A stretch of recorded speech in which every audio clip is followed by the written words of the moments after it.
Friends, जय हिंद and once again welcome back to my YouTube channel Hitman English classes. दोस्तों, मैं हूं विवेक कुमार और आप सभी को मेरा नमस्कार। तो जैसा कि दोस्तों मैं पिछले वीडियो में भी और अभी भी लौंग खा रहा हूं क्योंकि मुझे खांसी हो रही है।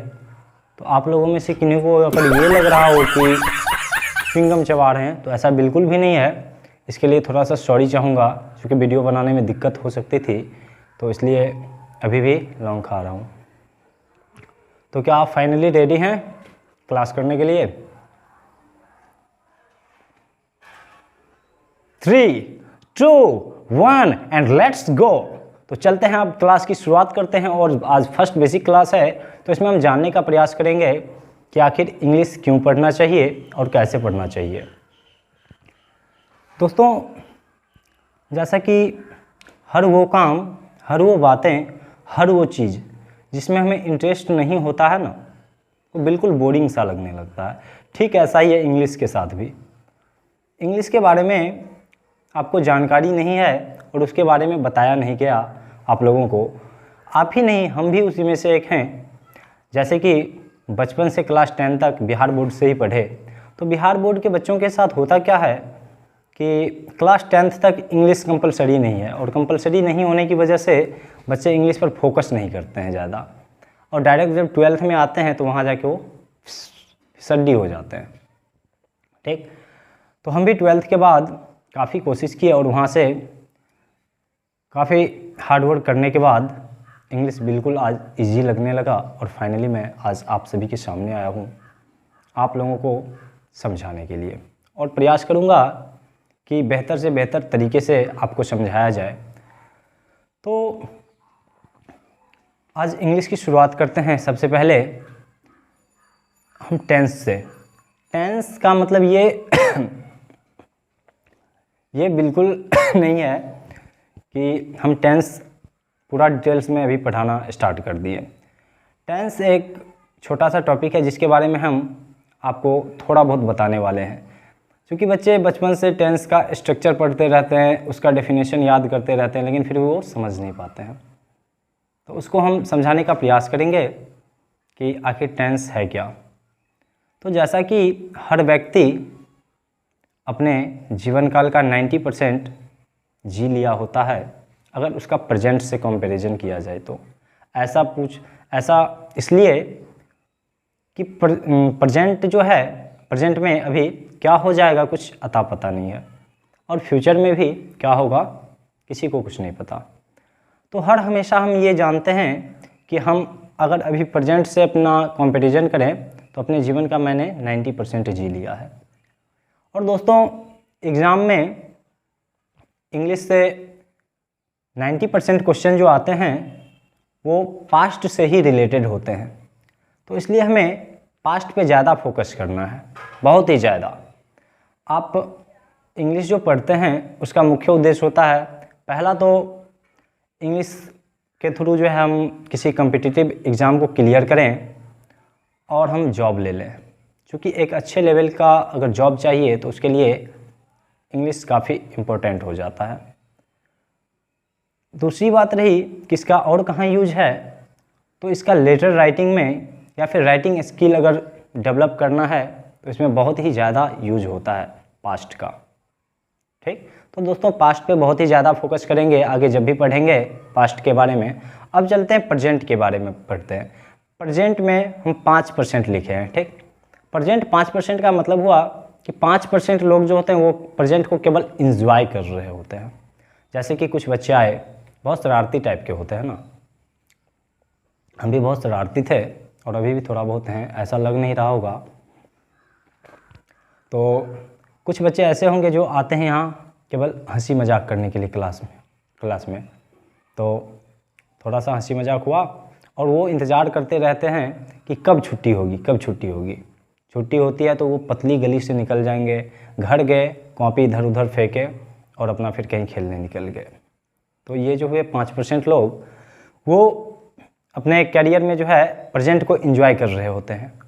बाकी जो 5% लोग बचे, वही 5% अपने कैरियर के प्रति बिल्कुल सतर्क रहते हैं और सीरियस रहते हैं, और वही 5% लोग कल्पना करते हैं कि हम अपना फ्यूचर कैसा बना रहे हैं और उस पर वो हार्ड वर्क करते हैं और आखिरकार वो सफल हो जाते हैं। तो 5% ही लोग अपने ज़िंदगी में सफल हो पाते हैं, अपने मकसद में कामयाब हो पाते हैं, और वो 5% आदमी वही हैं जिन्होंने अभी फ्यूचर के लिए कल्पना किया है। बाकी 95% लोग नॉर्मल सा जीवन व्यतीत करते हैं। तो ये रहा मेरा टेंस के बारे में कुछ जानकारी। प्रेजेंट, पास्ट और फ्यूचर, ये तीनों टेंस नहीं है, समय का एक पार्ट है। ठीक, बिल्कुल भी इसको टेंस बिल्कुल नहीं समझना है। ये क्या है? टाइम का एक छोटा सा पार्ट है, जो पास्ट है, फ्यूचर है और प्रेजेंट। हम जब भी ज़िंदगी जी रहे होते हैं तो या तो पास्ट, नहीं तो प्रेजेंट, नहीं तो फ्यूचर। ये समय का अलग अलग पार्ट है। तो इन समय में जो है हम प्रेजेंट में, पास्ट में या फिर फ्यूचर में कुछ ना कुछ तो एक्टिविटी करते ही रहते हैं। जैसे कि इससे पहले पास्ट में हमने बहुत सारा काम किया होगा, पढ़ा होगा, लिखा होगा, खेला कूदा होगा, बहुत कुछ किया होगा। क्या सही है ना? और प्रेजेंट में क्या कर रहे हैं? अभी हम फिलहाल पढ़ा रहे हैं। कुछ देर बाद क्या होगा? पढ़ाने के बाद यहाँ से हम चले जाएंगे। ठीक, तो अभी खड़े हैं। ये सारा क्या है? एक्टिविटी है। तो समय के साथ हम कुछ ना कुछ कहीं ना कहीं कर रहे होते हैं। जो कुछ भी करते हैं ना, वो समय के साथ क्या है? एक्शन है। हमारा एक्शन होता है वो। तो समय के साथ जो एक्शन होता है ना, इसी को टेंस कहते हैं। आज बिल्कुल यहाँ पे मतलब घुसेड़ देना है, यहाँ से यहाँ निकाल देना है। क्या सुना आपने? निकाल देना है। लेकिन बिल्कुल भी नहीं निकालना है, क्योंकि हमने बताया है कि समय के साथ हमारे एक्शन में जो चेंजिंग आती है उसे क्या कहते हैं? टेंस। हम हर समय कुछ ना कुछ करते रहते हैं तो यही चेंजिंग क्या हुआ? टेंस। तो अब आगे बढ़ते हैं। टेंस को दो पार्ट में बांटा गया, एक्शन को हमने दो पार्ट में बांटा है, एक डू और बी। एक्शन दो ही प्रकार का होता है ना। जैसा कि एक हम कुछ ना कुछ करते हैं, कुछ काम करते हैं, पढ़ते हैं, लिखते हैं, सोते हैं, दौड़ते हैं, बोलते हैं और पता नहीं क्या क्या करते हैं। ये सारा क्या हुआ? एक्शन। और ये हम ही करते हैं। ठीक, कोई ना कोई खुद करता है कुछ ना कुछ। ये क्या कहलाएगा? डूअर। डू का मतलब ही होता है करना। तो हर वो व्यक्ति या फिर हर वो सब्जेक्ट जो कोई काम खुद से करता है वो क्या कहलाएगा? डूअर।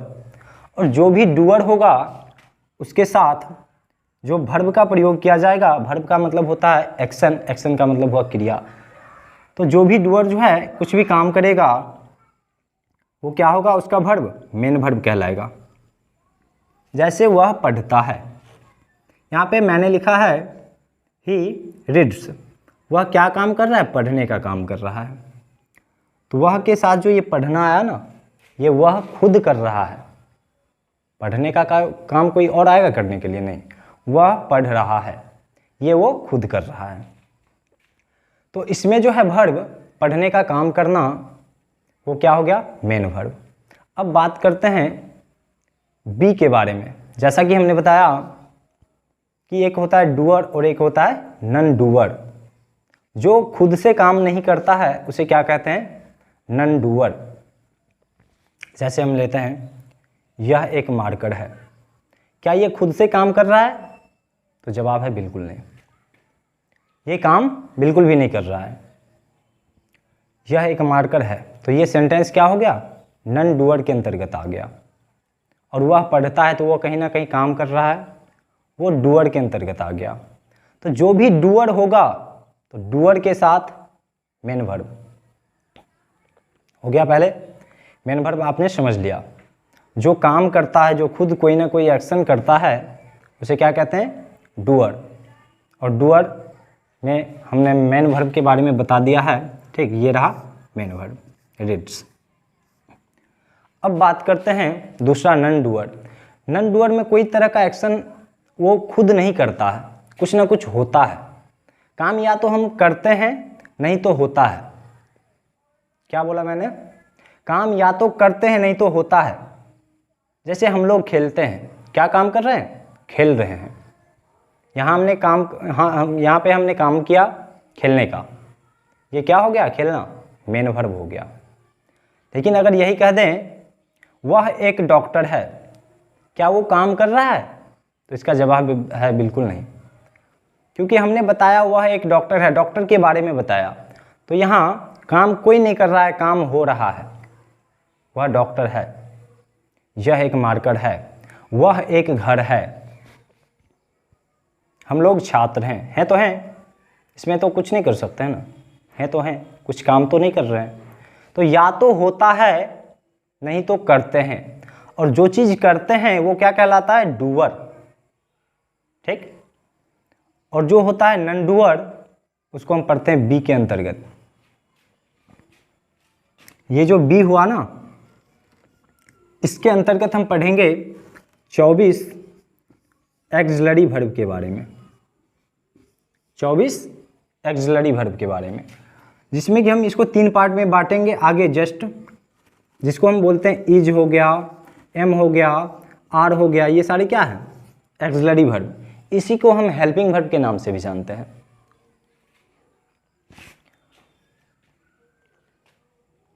तो डूअर के बारे में आपने सुन लिया, जैसा कि मैंने बताया कि इसमें कहीं ना कहीं कोई काम कर रहा होता है खुद से, वो क्या कहलाया, डूअर। और जो काम करेगा, जो डूअर होगा, उसमें क्या होगा, मेन वर्ब। उसके बाद मैंने बताया काम होता है, जैसे कि वह एक डॉक्टर है तो है, वे लोग शिक्षक हैं, कोई काम कर रहे हैं नहीं, शिक्षक हैं तो है। तो काम या तो करते हैं नहीं तो होता है, जो होता है वो बी के अंतर्गत, और जो करते हैं वो डू के अंतर्गत। जो डू के अंतर्गत आया वो डूअर कहलाया, और जो बी के अंतर्गत आया वो नन डूअर कहलाया, मतलब नन लिविंग, वो खुद से काम नहीं करेगा। चलते हैं हम आगे, और यहाँ पे मैंने लिखा जैसा कि टाइम प्लस टेंस।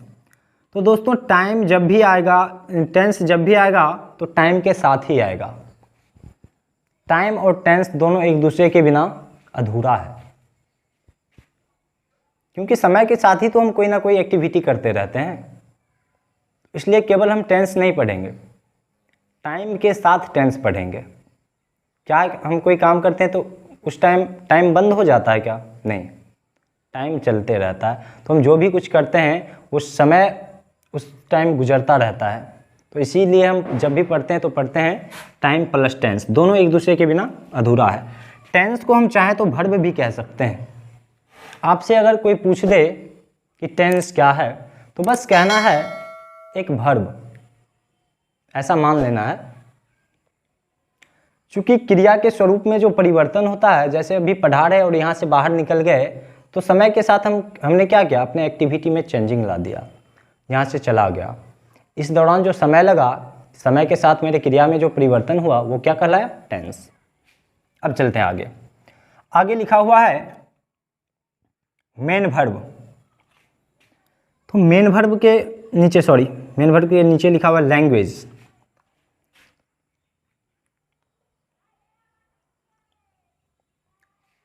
क्या कोई पहली बार आया होगा इस दुनिया में, तो क्या वो इंग्लिश जानता होगा?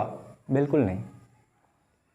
शुरू में वो आपस में जो बात करता होगा वो इशारा से, जैसे कि अगर उसे भोजन चाहिए तो वो ऐसे करता होगा कि मुझे खाना चाहिए, पानी चाहिए तो ऐसे, कुछ ना कुछ इशारों के माध्यम से वो आपस में बात करता होगा। लेकिन समय बदलता गया और एक समय ऐसा आया होगा कि उन्होंने जब इशारों में बात करने के साथ ही आपस में कुछ ना कुछ तो साउंड निकालते ही होंगे, तो इसमें बहुत परेशानी होती होगी। ऐ ऊ ऐ ऐसे करके बात करते होंगे, समझते होंगे वो आपस में, जैसे चिड़िया की भाषा चिड़िया समझ जाती है, तो ऐसे ही वो भी आपस में समझ जाते होंगे। लेकिन उन्होंने सोचा कि केवल ये हम ही लोग तो नहीं हैं, इससे बाहर भी हम कहीं जाएंगे तो वहाँ के लोग मेरी बातों को कैसे समझेंगे। तो उन्होंने आपस में कुछ ऐसा डिसाइड किया होगा कि हम जो साउंड निकालेंगे उसका कुछ ना कुछ साइन दे दिया जाए, चिन्ह दे दिया जाए। तो उन्होंने शुरू में क्या किया होगा कि अल्फ़ाबेट के बारे में तो उन्हें पता नहीं होगी, और उन्होंने साउंड निकाल दिया ए, जोर से बोला होगा ए, ठीक। ऐसे बोला होगा और आपस में बात किया होगा कि ए जो बोलेंगे ना ए, तो उसका साइन कैसा होगा, ऐसा। अगर बी बोलेंगे ना तो उसका साउंड कैसा होगा, ऐसा। ये सारी बातें चल रही होगी, ये सारा प्रोसेस जो है बहुत पहले की बात हम बता रहे हैं कि ऐसा हुआ होगा, मुझे जो लगता है। इसके बाद उन्होंने धीरे धीरे धीरे धीरे, ये अचानक से नहीं हुआ होगा, बहुत दिनों के बाद इस सब का नामकरण कर दिया होगा। जैसे कि ए हुआ, बी हुआ, सी हुआ, डी हुआ, ऐसे करके अल्फ़ाबेट बन गया। हर भाषा का अपना अपना अल्फ़ाबेट होता है। जैसे हिंदी पढ़ते हैं तो हिंदी में 52 लेटर्स होते हैं।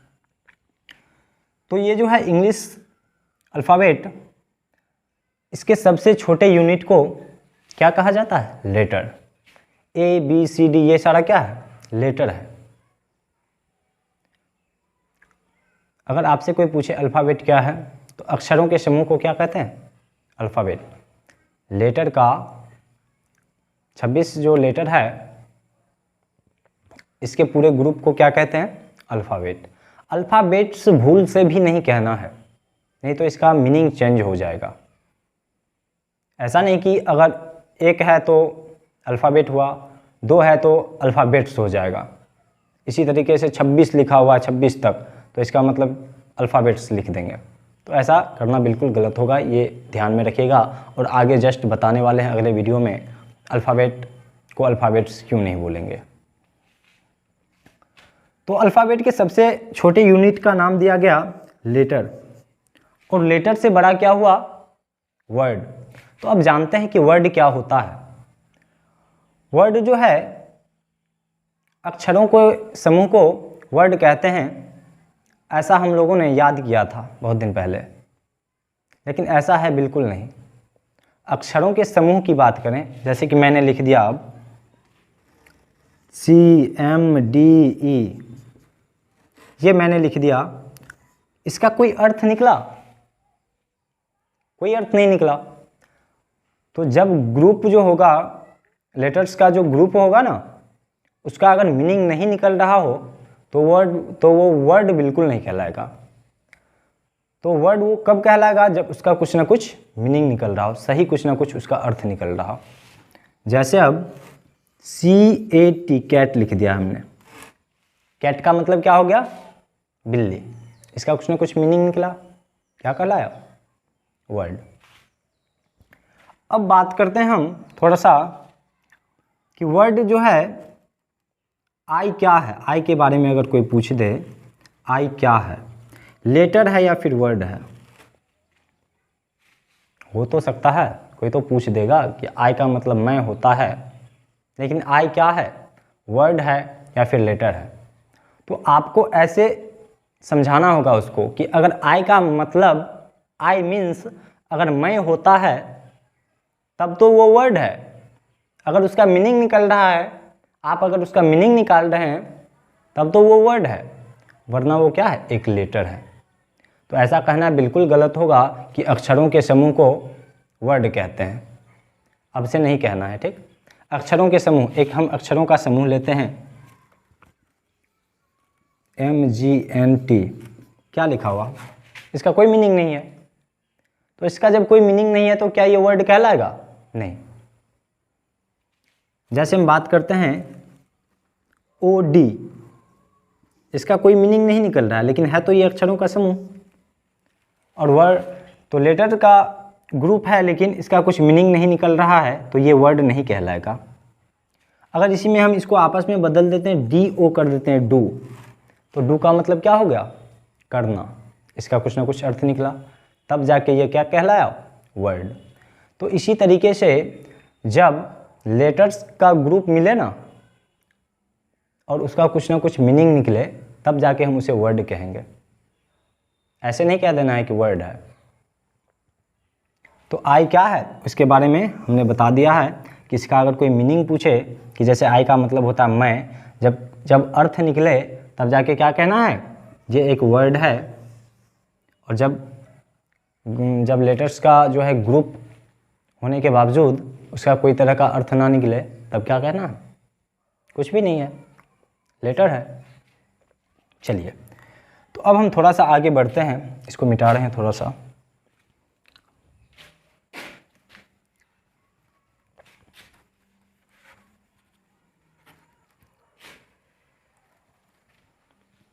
अब चलते हैं, देखते हैं क्लाउज। क्लाउज क्या होता है? तो दोस्तों, क्लाउज थोड़ा सा आपने पहली बार सुना होगा, लेकिन क्लाउज कोई भारी चीज़ नहीं है, बिल्कुल भी भारी नहीं, बहुत ही इजी है। क्लाउज पहली बार सुना होगा। क्लाउज का मतलब बहुत सारी ऐसी बातें हैं जिसका आपको हिंदी जानने की ज़रूरत नहीं है, क्योंकि आप लैंग्वेज पढ़ रहे हैं, और लैंग्वेज सीखने के लिए ज़रूरत होता है कि आपको उसी माध्यम में बताया जाए। बहुत सारी बातें हिंदी में बताएंगे जो ज़रूरत की होगी, जो आपके समझाने में बेहतर होगी, ठीक, वो सारी बातें हिंदी में करेंगे। लेकिन क्लाउज जैसे हो गया, क्लाउज का मतलब केवल समझ लेना है कि सब्जेक्ट प्लस वर्ब। सब्जेक्ट के जस्ट बाद अगर वर्ब मिल गया, वहाँ से हम हटा देंगे, वो क्या कहलाएगा? क्लाउज। सब्जेक्ट और वर्ब ये दोनों जब भी एक साथ मिल जाए तो उसको क्या कहेंगे? क्लाउज। और इसी के बाद अगर मैंने जोड़ दिया अदर वर्ड के अंतर्गत ऑब्जेक्ट भी आएगा, कॉम्प्लीमेंट भी आएगा, एडजेक्टिव भी आएगा, बहुत सारे कुछ पढ़ने हैं, कुछ भी आ सकता है। जब हमको सब्जेक्ट और वर्ब के बाद ऐसा कुछ भी मिल जाए तब जाके ये क्लाउज नहीं रहा, क्या बन गया? सेंटेंस। तो सबसे छोटा क्या होता है? अल्फ़ाबेट का सबसे छोटा यूनिट लेटर। लेटर से थोड़ा सा बढ़ेंगे तो क्या कहलाया? वर्ड। और वर्ड से आगे बढ़ेंगे तब क्या कहलाएगा? क्लाउज। और क्लाउज के लिए ज़रूरी क्या है? किसी भी सेंटेंस में हमको सब्जेक्ट मिल जाए और वर्ब मिल जाए, सब्जेक्ट और वर्ब, बस इतना सा घेर दिए, ये क्या कहलाएगा? क्लाउज। इसके बाद अगर अदर वर्ड जोड़ दिया, अगर इसके बाद अगर कुछ भी जुट गया, ऑब्जेक्ट, कॉम्प्लीमेंट, अदर वर्ड में एडजेक्टिव, एडवर्ब, कुछ भी जुट गया, ये पूरा का पूरा क्या कहलाएगा? सेंटेंस। तो अब आपसे पूछेगा क्या कोई सेंटेंस जो है क्लाउज हो सकता है? तो बिल्कुल हो सकता है, क्यों नहीं हो सकता है? एक सेंटेंस जो है उसमें से हम सब्जेक्ट हटा देंगे, सब्जेक्ट और वर्ब एक साथ हटा देंगे, उसमें से क्लाउज निकल गया बाहर। उसके बाद अब सोचते हैं क्या कोई क्लाउज जो है सेंटेंस बन सकता है? जैसे कि हम एक लेते हैं एग्जाम्पल, ही राइट्स, WRITES। तो हमने क्या बताया? लेटर से बड़ा क्या होता है? वर्ड। लेटर से बड़ा हुआ वर्ड और वर्ड से बड़ा क्लाउज। क्लाउज का मतलब एक लाइन में समझ जाना है, सब्जेक्ट के जस्ट बाद मेन वर्ब मिल जाए या फिर हेल्पिंग वर्ब, कोई भी सा अगर वर्ब मिल गया तो वो क्या कहलाएगा? क्लाउज।